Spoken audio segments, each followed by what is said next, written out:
Sa negosyo, akala mo ang galing mo na. Akala mo ikaw na yung number one. Akala mo wala na makakatalo sa meron ka. Pero hindi mo alam, ikaw na pala yung nahuhuli sa pakiramdam at sa mga diskarte na nalalaman mo. Yes, classmate, ito yung mga napatunayan ng mga in-invite ko na pumunta dun sa tinatawag namin Negosyante Camp 3 sa Atok Benguet. Classmate, nandito tayo ngayon sa Marilao Petron. Dito mag-uumpisa yung first meetup natin para makapunta tayo dun sa first grid natin dun sa Rosario La Union. Ito yung pakiramdam nila at ito rin yung pakiramdam ko nung pumunta ako dito. Na natuklasan ng lahat na ang pagnenegosyante camp hindi pala dun sa tinatawag na parang bandingan lang o tambahan. Good morning sa inyo mga utol. Ngayon nandito tayo nag-stop over bago tayo umakyat ng Baguio. And ito nga pala ang Negosyante Camp 3.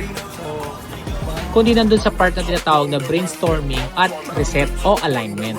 Yes, classmate, ito yung mga benepisyo na matututunan mo kapag sumama ka sa ganitong klaseng activity na kung saan is kapwa mo negosyante yung kasama mo. Yung bang tinatawag na namomotivate ka at nai-inspire ka at nararamdaman mo na kaya mo na ang lahat ng bagay kasi makikita mo na dito yung mga katulong o magiging kasangga mo sa pagdevelop mo sa sarili mo at sa negosyo mo. Hello, ako si Nicole Yates, owner ng AM Motorworks.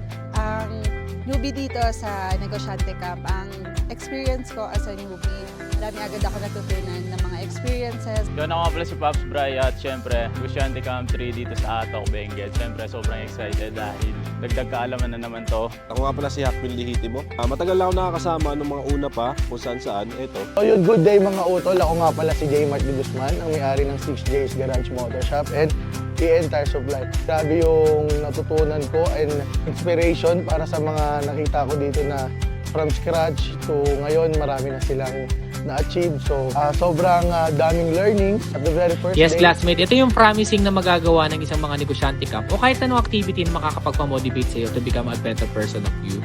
Yes, classmate, kung ikaw ay isang negosyante na kung saan pakiramdam mo ay kailangan mo na ng tulong o kailangan mo na ng tinatawag na kalinga ng iba at gusto mo pang lumakas at gumaling sa lahat ng bagay na gusto mo, matanggal yung tinatawag na limit na kung saan is mas gagaling ka pa, ay welcome na welcome ka sa mga activity na ginagawa namin ganito.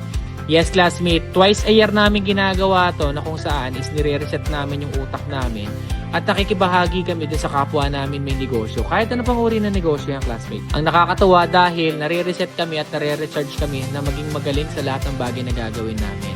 Kaya ako ikaw, nandun ka rin sa part na negosyante ka, gusto mo rin lumakas, gusto mo rin gumaling, pwede ka sumama dito. At take note ko lang, iiyak ka nga lang pag uwi mo dito kasi mas marirealize mo na nahuhuli ka na pala at marami ka pa palang dapat tuklasin at matatanggal mo na yung tinatawag na comfort zone mo.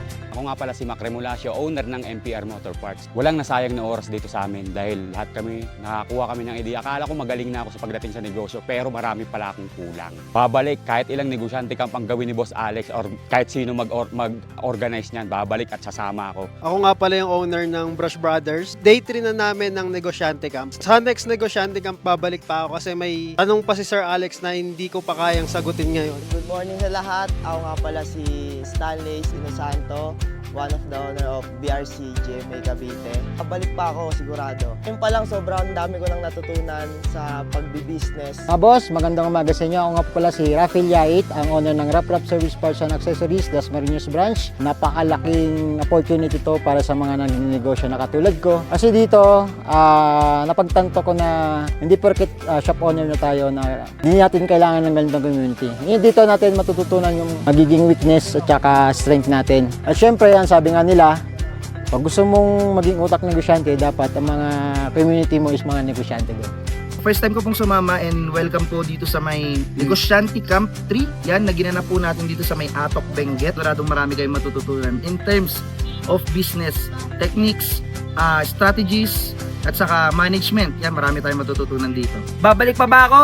Yes na yes, kasi sobrang dami mong matututunan dito kung papasukin mo yung pagiging negosyante. Ang pagiging negosyante, sabi nga nila, para lang ito nag-aaral tayo. Hindi natatapos yung learning, so yung knowledge. Malaki ang natutulong nitong negosyante camp sa mga kagaya ko na kulang pa yung mga knowledge pagdating sa pagnenegosyo. Classmates, sa mga nagtatanong kung bakit natin ito ginagawa, number 1, para maging masaya. Number 2, para maging matalino ka sa lahat ng kasama mo nandito. Kasi lahat ng taong yan may ambag sa pagtalino mo. Eto kami noon!